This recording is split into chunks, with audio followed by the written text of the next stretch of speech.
I ran then, left the apartment with nothing but my phone and wallet, spent the day wandering the city in a daze. I considered ending it all. There's a bridge not far from here that would serve the purpose, but something stopped me. Not hope, exactly, but a determination to understand what is happening to me, to fight it if I can. So, I came back to the apartment as darkness fell, armed with items purchased from a new aid shop downtown. Sage for cleansing, salt for protection, a small silver cross, though I've never been religious. The old woman who sold them to me looked at me strangely, asked if I'd invited something in. When I described the shadow and the whispers, she refused to sell me anything else, just pushed what I had already selected across the counter and said, "Some hungers never end. They just find new vessels." Now I sit here in my salt circle, writing this all down while I still can. The corners of the room seem darker than they should be, deeper somehow. The whispers have been silent since I returned, but I can feel something watching, waiting. My phone shows 3 missed calls from Sarah. The kids are still coming tomorrow. I should call her back, tell her not to bring them here. But part of me wants to see them so badly, to hold them one more time. Besides, maybe the thing in the corner can't touch them. Maybe it only wants me. It's 3:16 a.m. now. My laptop has turned itself on. The screen glows with an online casino site, waiting for me to place a bet. My fingers twitch with the urge to move to the keyboard. Just one more bet. Just one more chance to win it all back. Wait, I think I hear something. A key in the lock, but nobody else has a key. The door is opening slowly. I can see a figure silhouetted against the hallway light. It's Sarah. But how? Why would she come here in the middle of the night? Something's wrong with her movements. Too stiff, too mechanical. And her eyes are wrong. "David," she says, but it's not her voice. It's the whisper from my dreams, now using her mouth. "I brought you something." She's holding out her hand. In her palm rests my lucky poker chip, the one I thought I'd lost weeks ago. "One more game," she says, smiling too widely.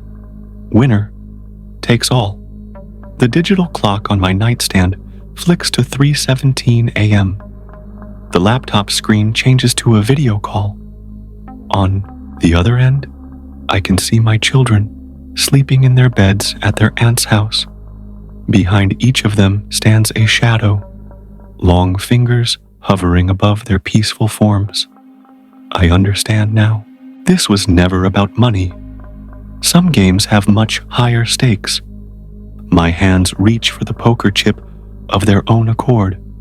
I can feel the entity's excitement building in the air around me, feeding on my terror as I realize the true nature of our partnership. This isn't a haunting. It's not possession. It's addiction, given form. A parasite that has always been inside me, growing stronger with each bet until it could step outside my mind and into the world. And now, it's hungry for more than just my soul. Sarah, or the thing wearing Sarah's face, laughs softly as I take the chip from her hand. "Your call," she says. "What are you willing to bet?" I knew then the truth about addiction. It doesn't just take from you. It turns you into a conduit, an open door through which it can reach everyone you love. Each debt I incurred, each promise I broke, each lie I told, they were all links in a chain that now bound not just me, but my entire family. The laptop screen shows a roulette wheel now. The pockets labeled not with numbers, but with names. Sarah, Emma, Jack, Mom, Dad, everyone I've ever loved. The wheel begins to spin as Sarah's body collapses into the chair across from me, her eyes now empty, controlled by whatever force has been manipulating me all these months. I realize with sudden clarity that this final game isn't about winning or losing money. It's about which soul will feed the hunger tonight, mine or someone I love. The wheel spins faster. The shadow grows larger. The whisper becomes a roar in my ears. Place your bet, David. Time to play. My hand hovers over the keyboard. I know I should shut the laptop, break the connection, run from this place and never return. But the compulsion is overwhelming. Just one more bet, just one more game. The wheel begins to slow.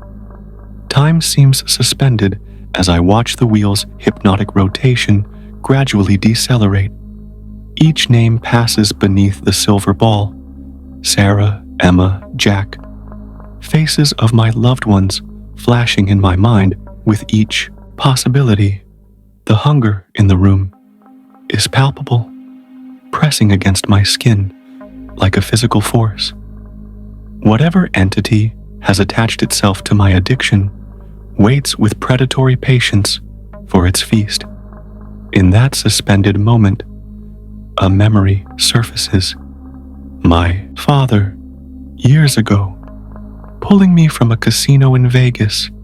During my first business trip, I'd lost track of time, blown through my designated gambling budget in under an hour.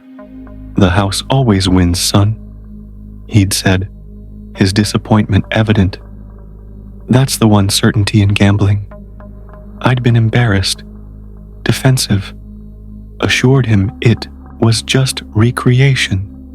He didn't believe me, and he was right not to. The silver ball bounces, slows, threatens to drop. My fingertips rest on the keyboard, trembling with the effort of restraint. The whisper has become a chorus now. Countless voices urging me to complete the wager, to seal the bargain. Morning comes with harsh light.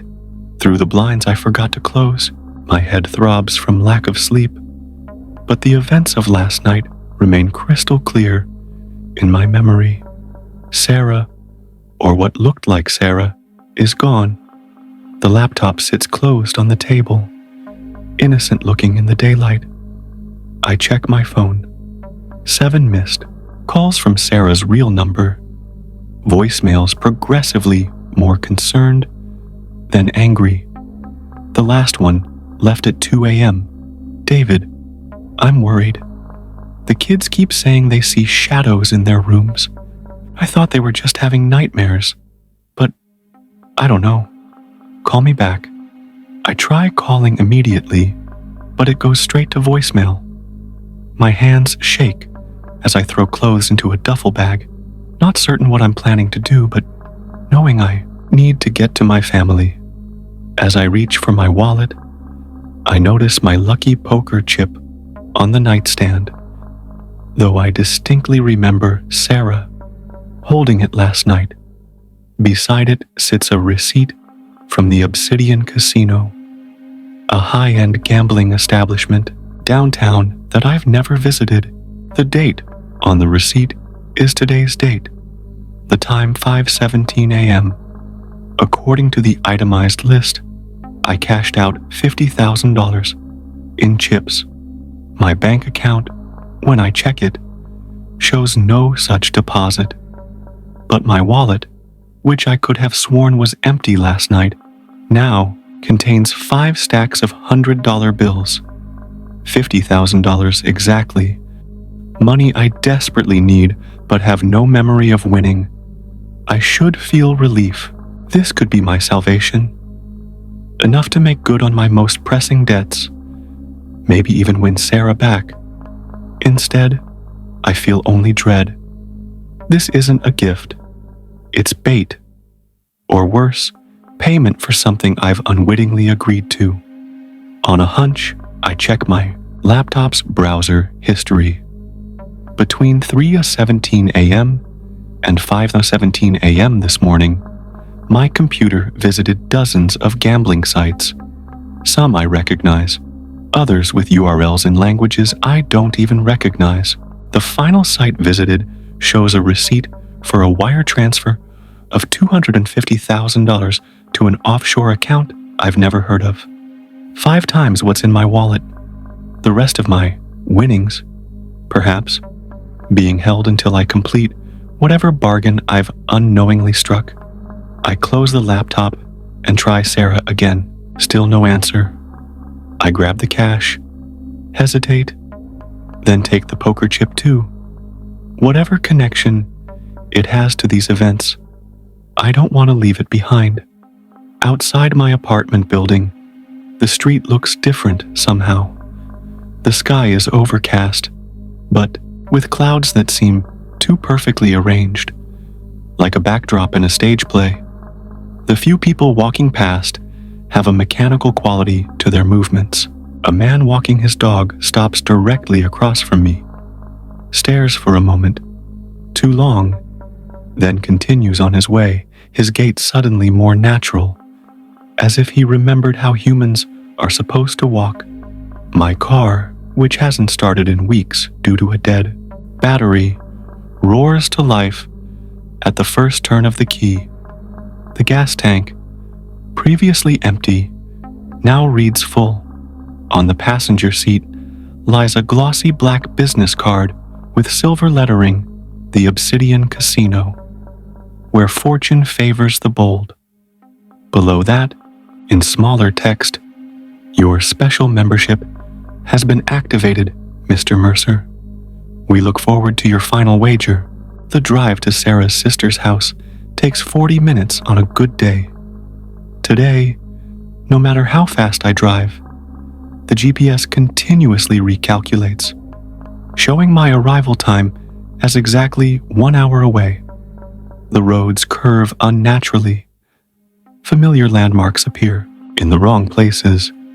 Twice I find myself passing the same gas station despite driving in a straight line.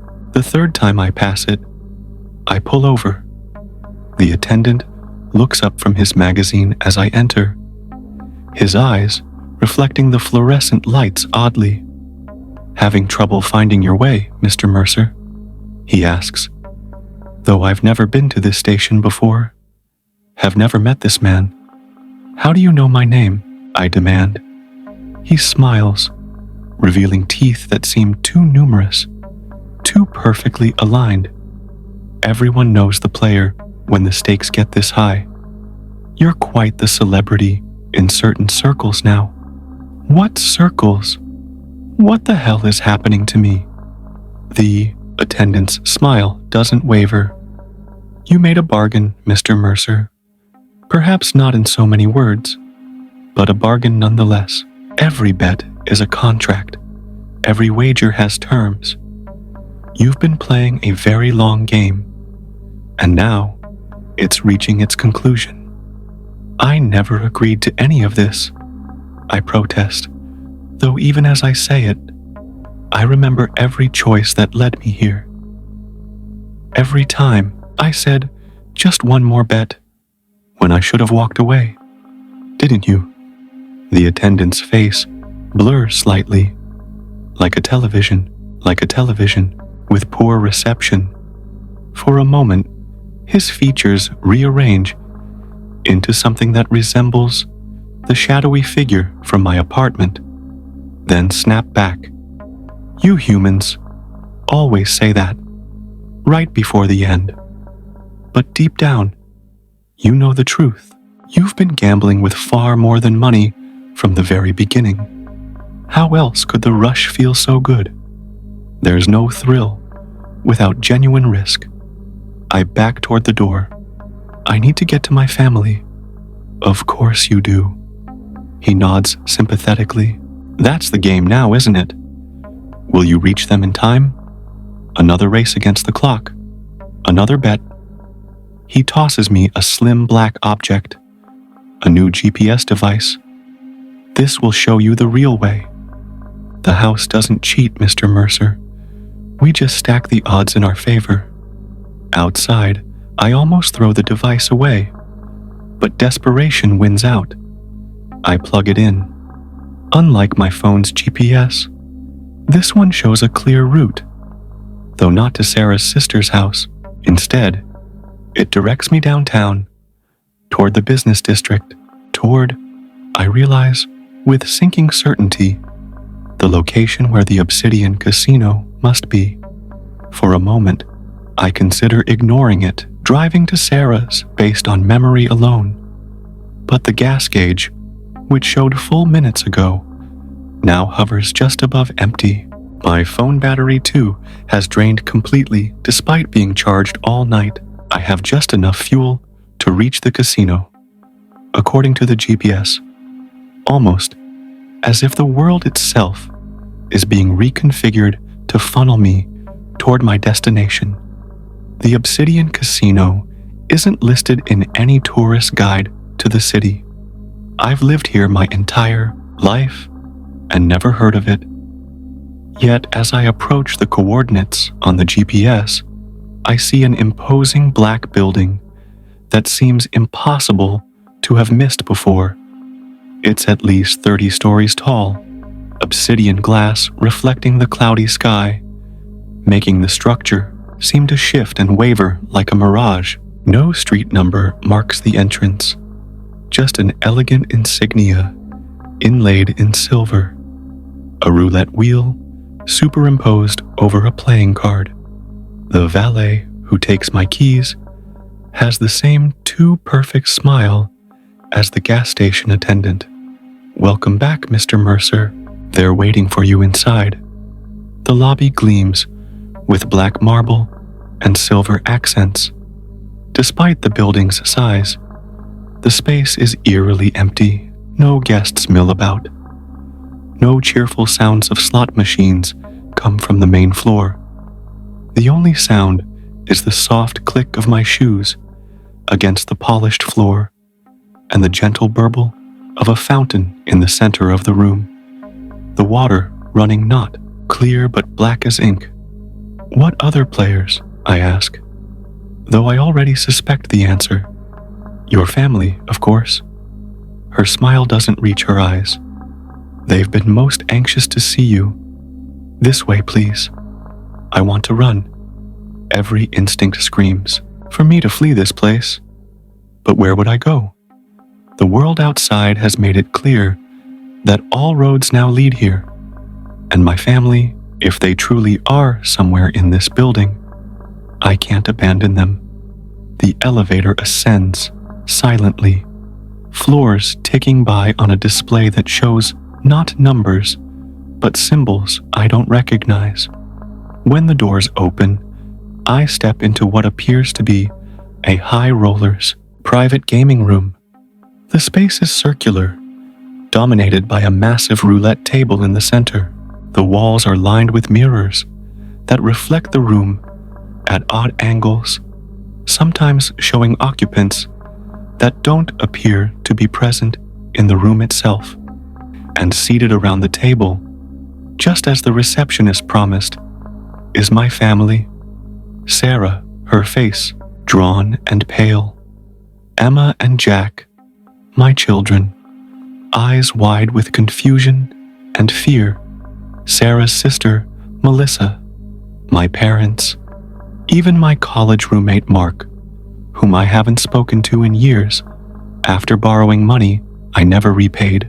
David, Sarah says, her voice small and frightened. What is this place? Men came to the house. They said you were in trouble, that we needed to come right away. I'm sorry, I whisper, the inadequacy of those words crushing me. I'm so sorry. From the shadows at the far end of the room, a figure emerges. Tall, immaculately dressed in a suit that seems to absorb light rather than reflect it. His face is handsome in an artificial way, like a computer-generated composite of what humans find attractive. When he smiles, the expression conveys no warmth. "The guest of honor arrives," he says, his voice the same whisper I've been hearing in my dreams. "Please take your seat, Mr. Mercer. The final game is about to begin." I remain standing. "Let them go. Whatever this is, it's between you and me." The dealer laughs, the sound like glass breaking in slow motion. "Oh, but it's not. You brought them into this the moment you chose your addiction over their welfare. Every lie you told them, every promise you broke, every moment of attention you gave to gambling instead of to them, those were all wagers too. Small antes that added up over time. You've been betting with their happiness, their security, their trust, for years. Did you really think there wouldn't be a reckoning?" Gestures to the roulette table. Instead of numbers, the wheel contains symbols. Some I recognize from my nightmare, others new, but somehow familiar, as if they represent concepts human language has no words for. "The game is simple," the dealer explains. "You have your winnings, $50,000 in your pocket, $250,000 held in reserve. You place your bets on this wheel. If you win, all debts are cleared. You and your family walk away, free and clear. Your addiction ends. Your life returns to normal. And if I lose, my mouth is dry as dust." The dealer's smile widens. "Then we collect, not just from you, but from everyone you dragged into your game." He gestures to my family. "Addiction is never satisfied with just one life, Mr. Mercer. It hungers for everything you love." Sarah stands, her fear giving way to anger. "This is insane. We're leaving." She reaches for the children, but an invisible force holds her in place.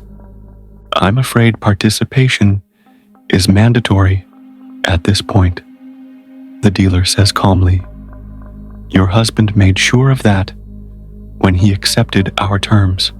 I never accepted anything." I protest. My children begin to cry. The sound breaks something in me, awakens here a clarity I haven't felt in years. This entity, whatever it is, feeds on despair, on the hopelessness of addiction. It wants me to believe I have no choice but to play its game, by its rules. But every gambler knows there's always another option. I reach into my pocket and withdraw the $50,000. Place it on the table. I'm not betting. The dealer's smooth facade cracks slightly. "You must. That's how the game works." "No," I say, finding strength in refusal. "That's how your game works. I'm done playing. If you don't bet, you forfeit everything automatically," the dealer warns, a hint of desperation entering his voice. "Your family, your future, all of it. You can't take what I don't wager," I counter, an insight appearing with sudden clarity. "That's the real rule, isn't it? You can only take what I willingly risk." For the first time, uncertainty flickers across the dealer's perfect features. Around the room, the mirrors showing my past waver, the images distorting. I turn to my family. "I've risked you for too long. Bet your happiness on the next hand, the next spin, the next win that never came. I'm done." I face the dealer again. I fold. Game over. "It doesn't work that way," the dealer snarls, his human appearance slipping further, revealing something ancient and hungry beneath. "You can't simply walk away. Watch me." I reach for Sarah's hand, then the children's. You have no power that I didn't give you, and I'm taking it back. The room trembles. The mirrors crack, one by one. The dealer's form flickers, like a bad transmission, revealing glimpses of the shadow creature I saw in my apartment. This isn't over, it hisses, its voice no longer smooth, but ragged with rage. Addiction doesn't end with one decision, one moment of clarity. You'll be back. Maybe. I acknowledge. Recovery isn't a straight line, but I won't be playing your game anymore. I lead my family toward the elevator, half expecting some dramatic intervention. But the creature remains by the roulette table, its power diminishing with every step we take away from it. The descent feels longer than the ascent. When the doors finally open, we find ourselves not in the elegant black marble lobby, but in the parking lot of a rundown convenience store. My car sits nearby, looking much more weathered than I remember. The Obsidian Casino is nowhere to be seen. Sarah looks at me, questions in her eyes that I don't yet have answers for. The children cling to her, sensing that something profound has happened without understanding what. My parents and Sarah's sister are gone. Perhaps they were never really there, just manifestations of my guilt. David, Sarah says cautiously, what just happened? Where were we? I take a deep breath. Rock bottom, I tell her. But we're climbing out now. I reach into my pocket. The $50,000 is gone, as I somehow knew it would be. In its place is a single coin, not my lucky poker chip, but a recovery medallion, like those given at GA meetings. One day at a time. In the distance, thunder rumbles. Ordinary, natural thunder from an ordinary, natural storm. The world feels solid again. Real in a way, it hasn't for months. I know recovery won't be easy. The cravings won't disappear overnight. The debt remains. The trust is broken. The road back will be long. But as we drive away, I catch a glimpse of something in the rearview mirror. A tall figure in black, standing in the middle of the road, growing smaller with distance. Its power over me isn't gone completely. It may never be. Addiction is patient. It can wait. But for now, I drive toward home, toward healing, my family beside me. No more bets. No more games. At least not today. The wheel begins to slow,